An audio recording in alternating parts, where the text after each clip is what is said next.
Bismillahirrahmanirrahim. Assalamualaikum warahmatullahi wabarakatuh. Perkenalkan, nama saya Alfiatin Mufadihah dengan NIM S2019-2005. Saya dari kelompok 2 mata kuliah Peradaban Islam dan Islam Nusantara. Baik, saya di sini akan menjelaskan poin yang pertama mengenai hubungan Islam dengan politik di Indonesia. Islam merupakan negara yang mudah menerima berbagai hal apapun karena sifat Islam yang hadir di segala aspek. Nah, hal ini menjadi pandangan bahwa kehadiran Islam ini sebagai panduan moral hidup bangsa manusia tentu utamanya. Pandangan ini menjadi landasan bagi sejumlah muslim bahwa Islam mencakup tata cara secara total dan bagi sebagian kelompok ini menjadi syariah atau hukum Islam karena Islam memberikan pemecahan terhadap sebuah permasalahan. Islam dan politik ini mempunyai hubungan yang erat, yakni Islam tidak hanya digunakan sebagai kepercayaan saja dan politik juga tidak sekedar sebagai struktur kekuasaan saja. Kemudian pengertian politik dalam fikih Islam menurut Imam Syafi'i atau mazhab Syafi'i yang dianut oleh mayoritas muslim yang ada di Indonesia mengatakan bahwa politik harus sesuai dengan syariat Islam, di mana setiap upaya, sikap, dan kebijakannya itu dilakukan untuk mencapai tujuannya. Kemudian tujuan umum prinsipnya itu ada 5 macam, yakni yang pertama untuk memelihara agama, kemudian yang kedua memelihara rasionalitas, kemudian yang ketiga memenuhi kebutuhan jasmani dan rohani, kemudian yang keempat menjamin keamanan harta, dan yang kelima memelihara keturunan. Kemudian dalam konteks Indonesia, hubungan Islam dengan politik ini dapat dilihat dalam penerimaan Pancasila sebagai ideologi bangsa Indonesia. Penerimaan ini tidak berarti menghapus cita-cita dari bangsa Indonesia dan menghilangkan unsur Islam dalam peraturan politik yang ada di Indonesia. Sejauh mana unsur-unsur dalam Islam ini mampu menjadi inspirasi dalam peraturan politik dan tergantung pada kemampuan kalangan muslim yang muncul dengan penampilan yang baru yang mengembangkan pola pikir untuk mengedepankan pengetahuan sosial dan politik untuk merubah perubahan sosial. Sejak awal kemerdekaan Indonesia, Islam telah mengambil bagian dalam perpolitikan, sehingga pembentukan partai politik Islam menjadi salah satu upaya agar agama Islam juga berperan aktif dalam pengambilan kebijakan dalam negara. Hal ini Islam itu mudah menerima berbagai masalah, maksudnya menerima masalah dan ada solusinya, dan itu tertera dalam Al-Quran dan hadis. Baik, itu saja yang dapat saya sampaikan, kurang lebihnya saya mohon maaf, nanti dilanjutkan oleh rekan-rekan saya. Saya pamit undur diri. Wassalamualaikum warahmatullahi wabarakatuh. Assalamualaikum warahmatullahi wabarakatuh.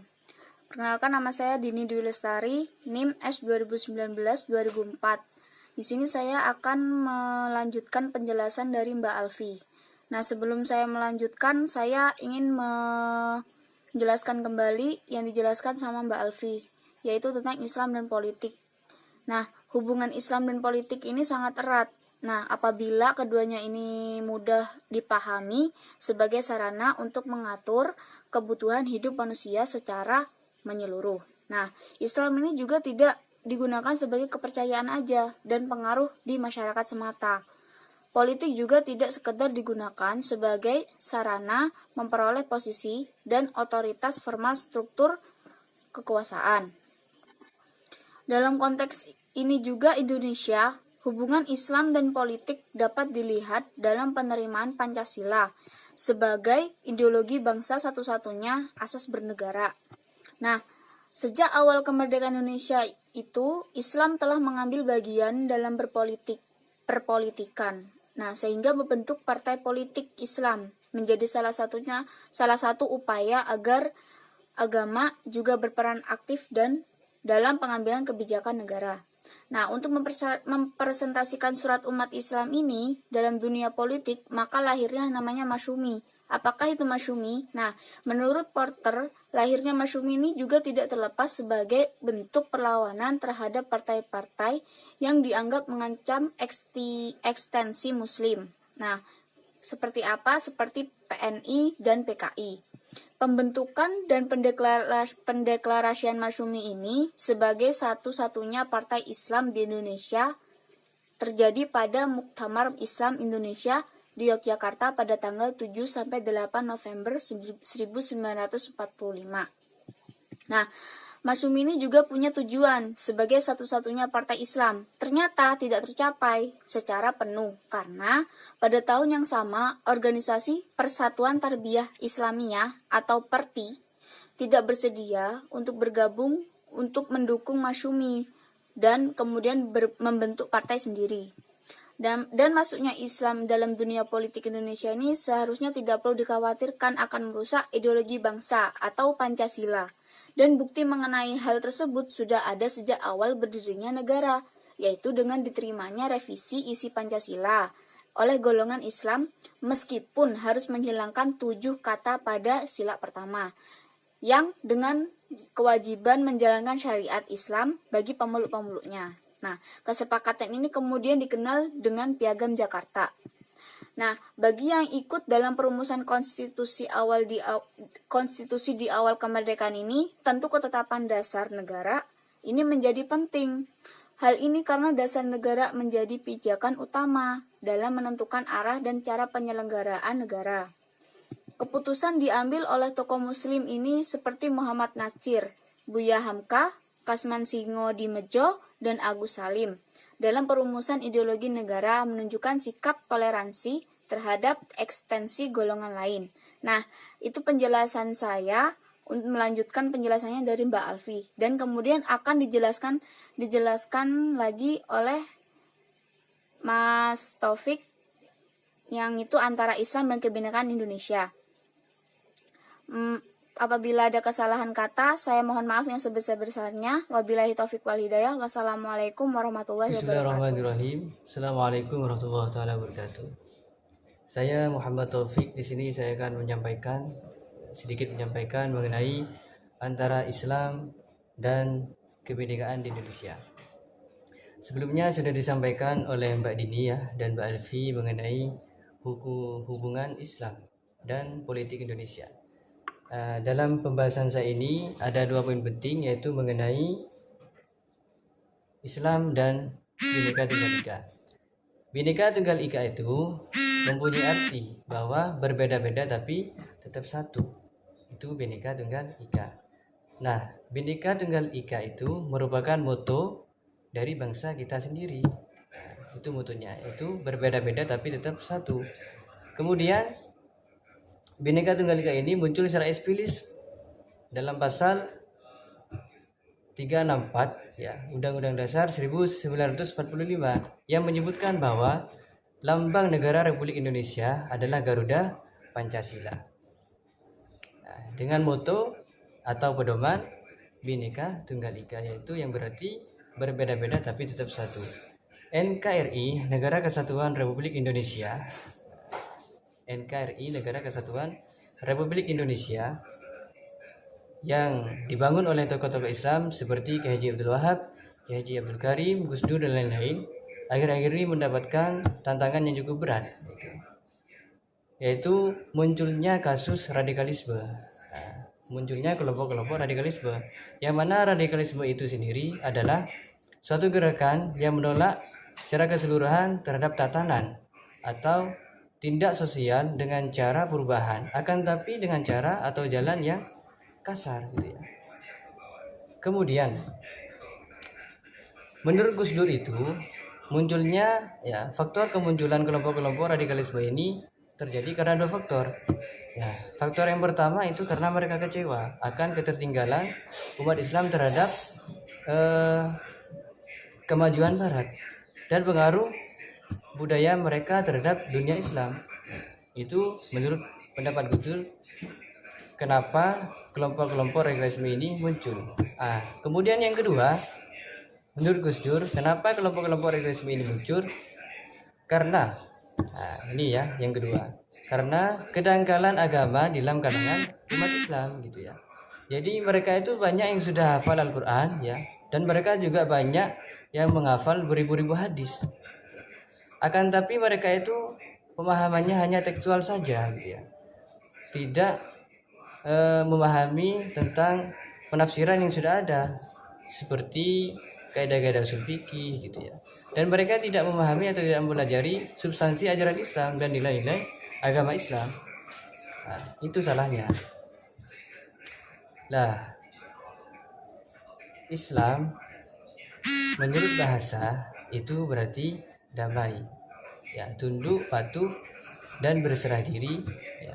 Jadi tujuan Islam diturunkan tidak ada lain yaitu dengan tujuan mewujudkan salam, keselamatan, kemudian kedamaian dan perdamaian. Jadi adanya kemunculannya tindak kekerasan, ya, terorisme, anarkisme gitu ya. Munculnya yang seperti itu dan tidak percayanya terhadap perbedaan itu sesungguhnya sangat bertentangan dengan watak dasar agama Islam atau visi dan misi agama Islam. Manusia itu berasal dari nenek moyang sama, yaitu keturunan Nabi Adam dan Siti Hawa. Itu manusia. Akan tapi meskipun mereka berasal dari rahim yang sama, mereka itu kemudian berbeda suku gitu ya. Berbeda kaum, berbeda bangsa dan juga berbeda negara. Nah, lengkap dengan peradaban dan kebudayaan mereka masing-masing. Jadi dengan adanya perbedaan ini kita bisa saling mengenali antara satu dan yang lain. Jadi perbedaan manusia dalam pandangan Islam itu bukan dilihat dari ras, ya, bukan dilihat dari kulit atau bangsa, akan tetapi dilihat dari tergantung ketakwaan mereka masing-masing.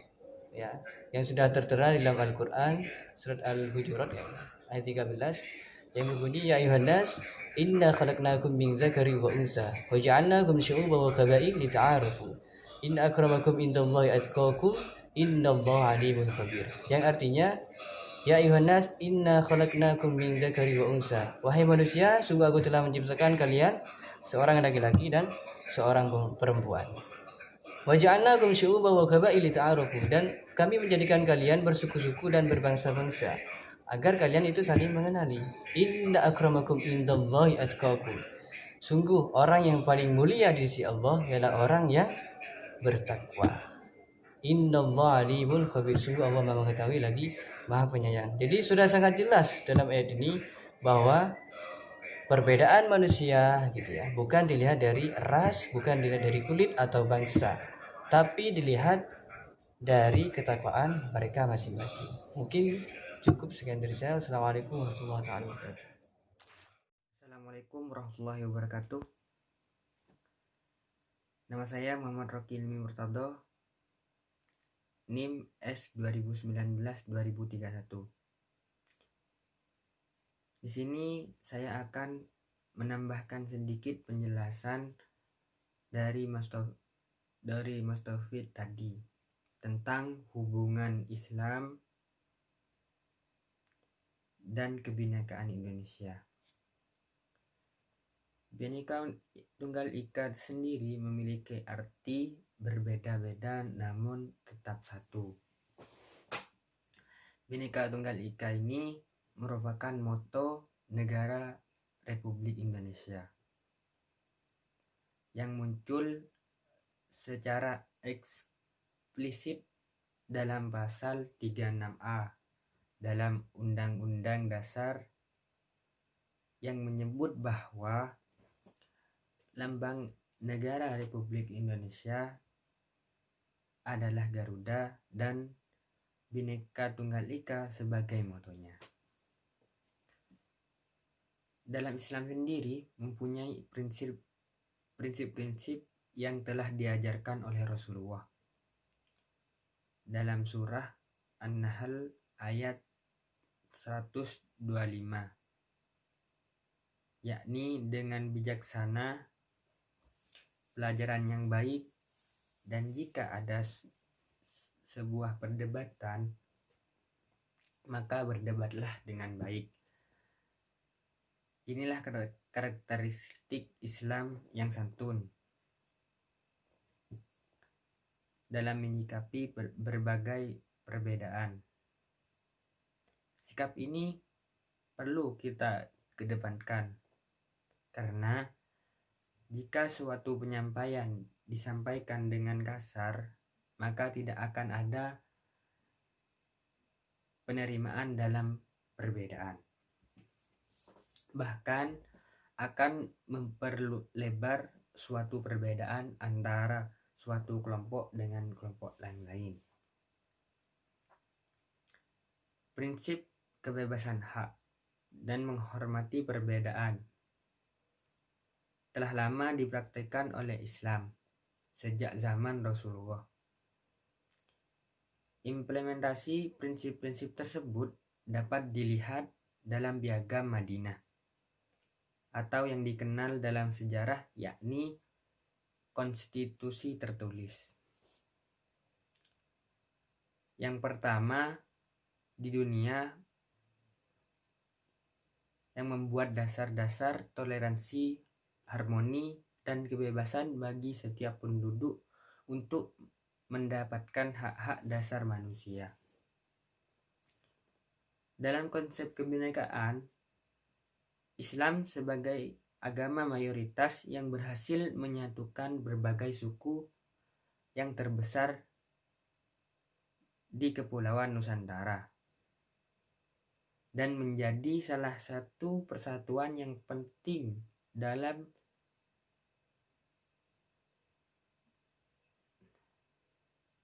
dan jika melihat ke belakang dalam sejarah Indonesia, Islam tidak hanya menjadi penyangga, tetapi juga sebagai mobilisasi massa untuk menggerakkan perubahan. Dan peran terakhir masih berlaku khususnya dalam peristiwa reformasi. Cukup sekian dari saya, kurang lebihnya mohon maaf.